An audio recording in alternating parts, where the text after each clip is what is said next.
नमस्कार। आज हम एकारांत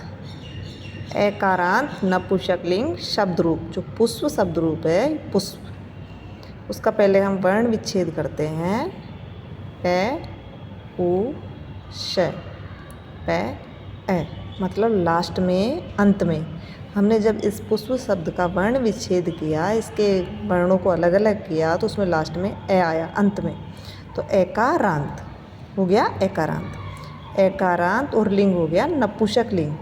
तो आज हम पुष्प शब्द एकारांत, जो नपुंसक लिंग शब्द है, उसका उच्चारण, उसके शब्द रूप का उच्चारण करके देखते हैं। पुष्पम पुष्पे पुष्पाणि, पुष्पम पुष्पे पुष्पाणि, पुष्पेण पुष्पाभ्याम पुष्पै, पुष्पाय पुष्पाभ्याम पुष्पेभ्य, पुष्पात् पुष्पाभ्याम पुष्पेभ्य, पुष्पस्य पुष्पयो पुष्पाणां, पुष्पे पुष्पयो पुष्पेषु, हे पुष्प हे पुष्पे हे पुष्पाणि।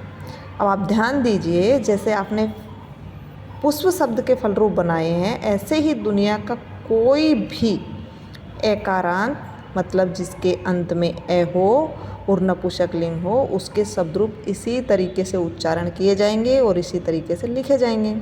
जैसे मैं उदाहरण से बताती हूँ आपको। फल है तो फलम का ही बना के देखते हैं। फलम फले फलानि, फलम फले फलानि, फलेन फलाभ्याम फले, फलाय फलाभ्याम फलेभ्य, फलात् फलाभ्याम फलेभ्य, फलस्य फलयो फलाना, फले फलयो फलेषु, हे फल हे फले हे फलानि।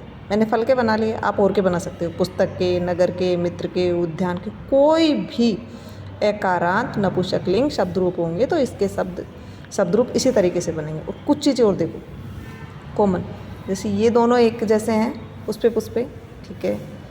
ये तीन एक जैसे हैं, पुष्पम पुष्पम, ठीक है। ये दो एक जैसे हैं, पुष्पयो पुष्पयो, ठीक है। ये दो एक जैसे हैं, पुष्पेभ्य पुष्पेभ्य, ठीक है।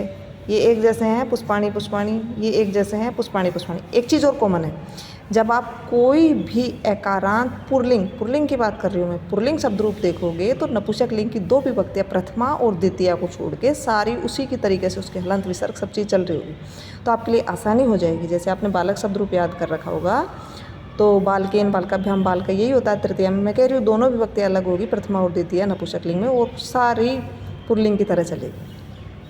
क्लियर है कैसे उच्चारण करना है, और ये कुछ विशेष चीज़ें बताई वो।